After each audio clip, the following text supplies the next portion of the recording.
Here at Cosmic Levels, we've been getting into a number of really interesting issues with our good friend Canute Lawrence, and we're going to kind of take it back a little bit, kind of see the sort of environment that he came up in and what would have helped him to become the personality that he has become. So Canute, you mentioned Waterhouse. Yes. Yeah, and of course, we are, let's be honest, of a certain age, so you don't grow up there in a particular time and era. Tell us about some of the influences that would have affected your life coming up in that community.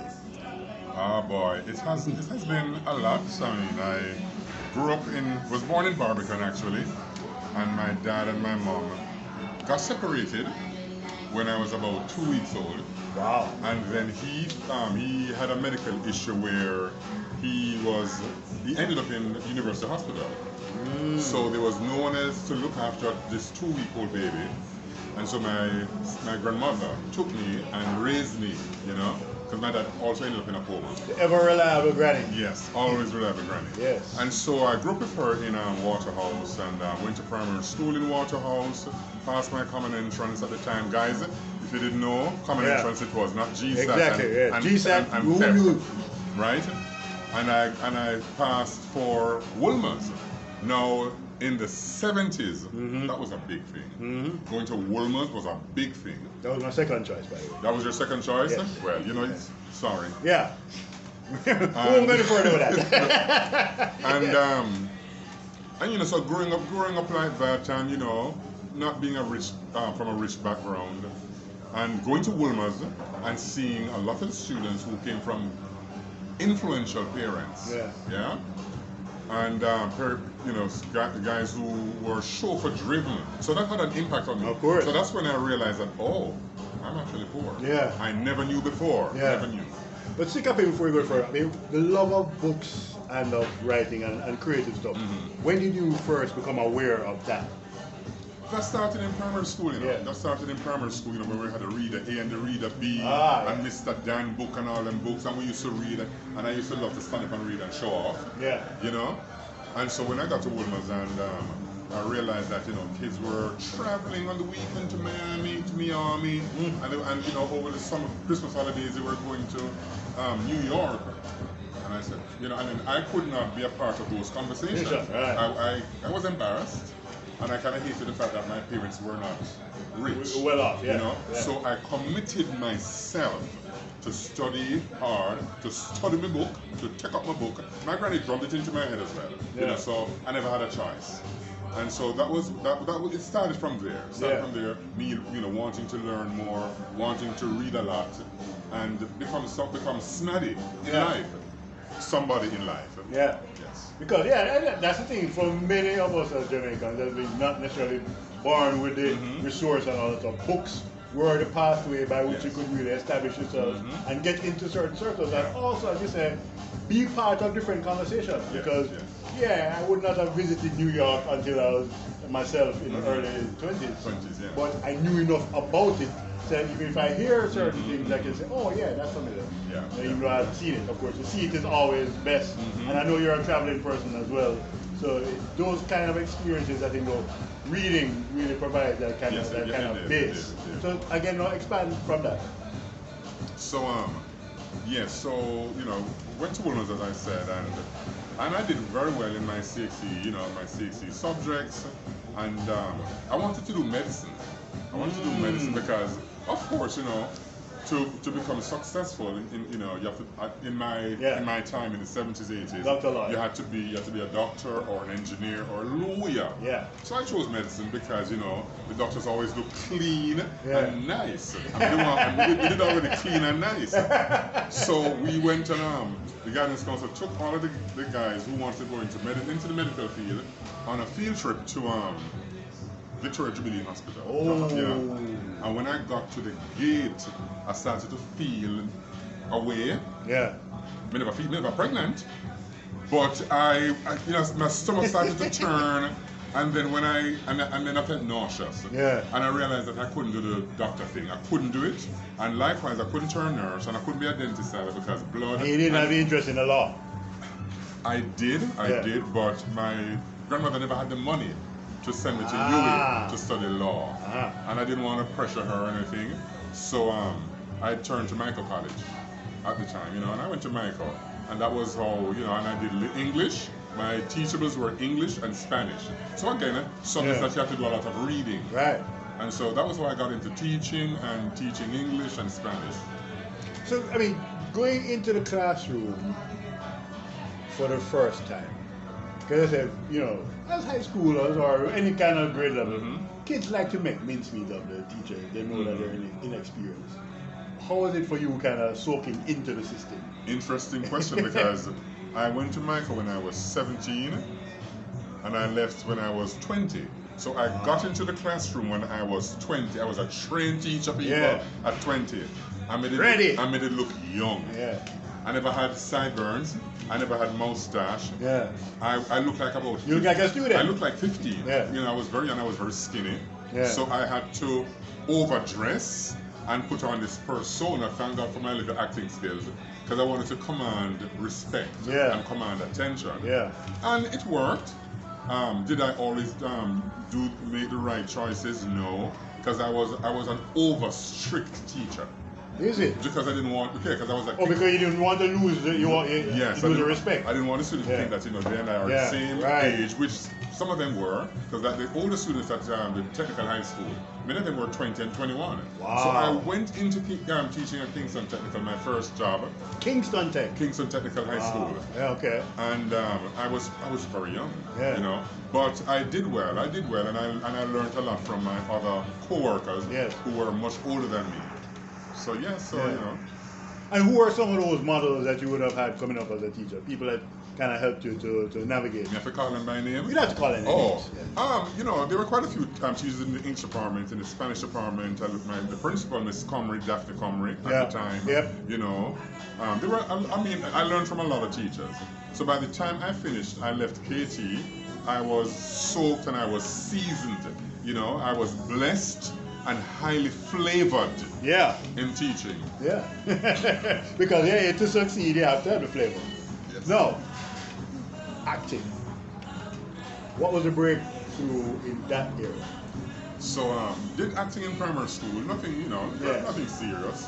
I did tea parties and whenever they had fairs and all of that. And then it was when I went to Michael, because Michael has a tradition of exposing the young teachers in training to the national pantomime. So they had a date every year where all the students would go and see the pantomime. So that's how I saw the pantomime live for the first time, and it was magical. To see how things came, you know, the magical scenes. And I auditioned and I got through for the pantomime. And loved every minute of it. Right. So that's what. Salute to the late Barbara Gludon, of course. Yes, to the late Barbara Gludon, of course, who took me in. Yeah. You know, there was also a pantomime that Barbara Gludon wrote from Michael College when it celebrated its 150 years. Yeah. So that pantomime was called Michael Jackson.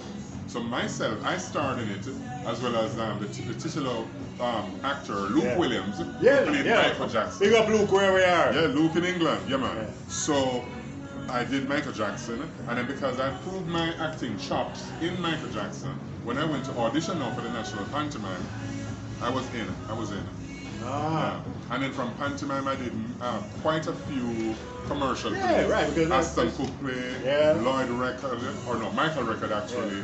And many others, You know.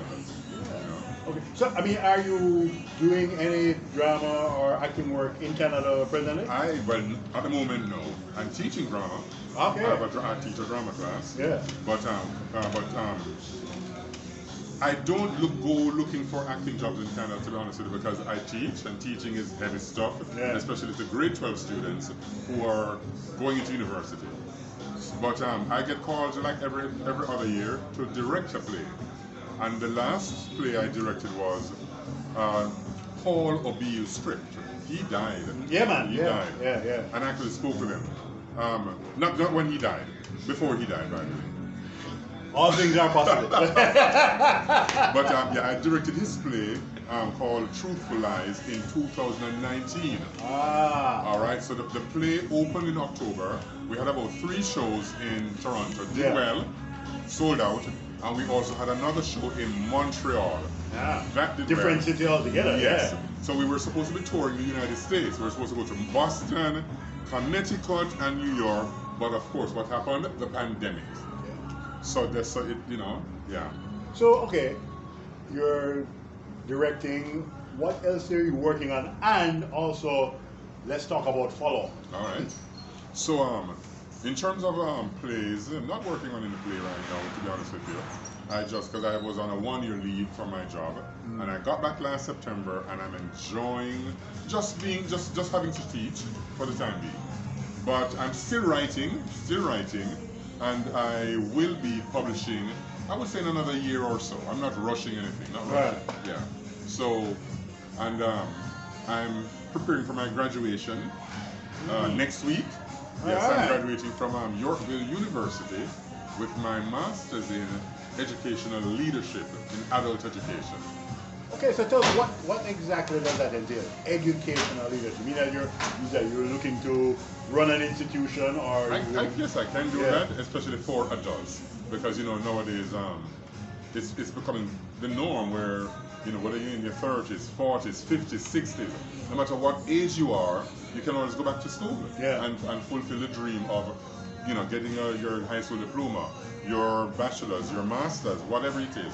So I'm particularly interested in working with adults, and so that may happen after maybe in the next few years.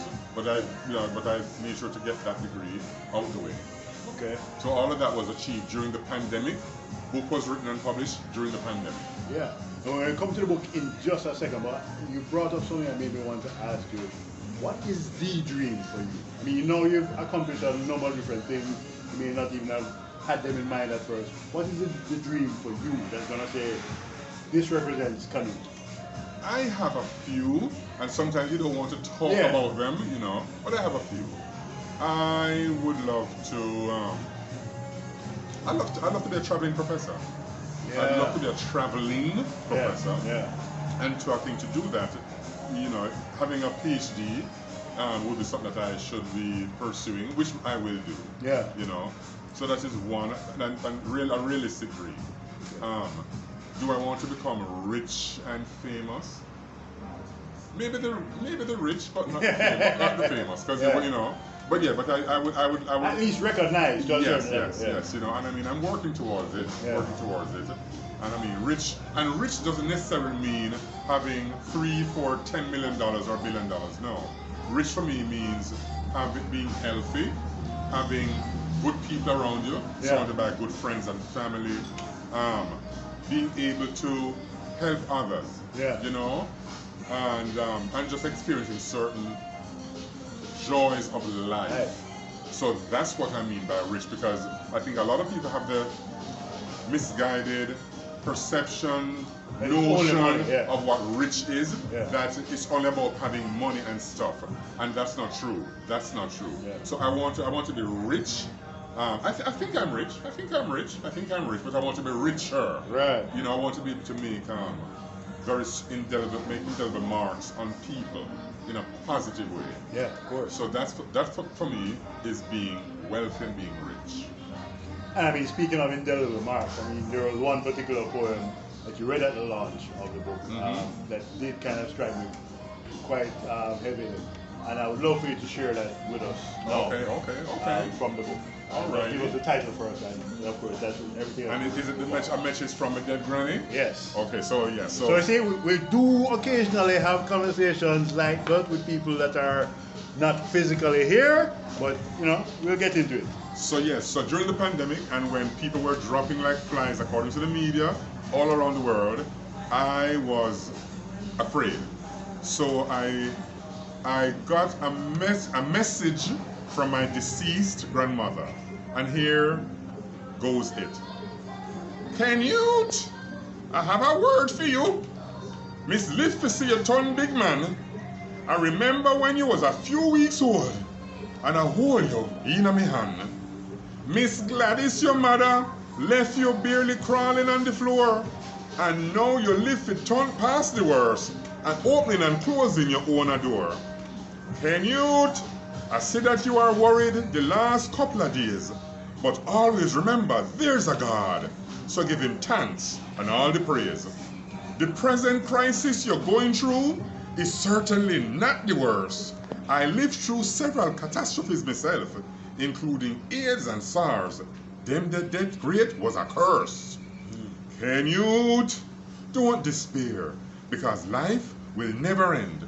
Listen to what your granny said, cause you know me no one fi pretend. The time on earth is just one stage. I hope you understand. So live your life with hope and purpose, and no make COVID get the upper hand. Ay, ay, ay. Thank you, Granny. We're still processing that one. Canute, my friend. Wow, it's been an absolute delight. Same here, same here. We can continue and have another conversation sometime.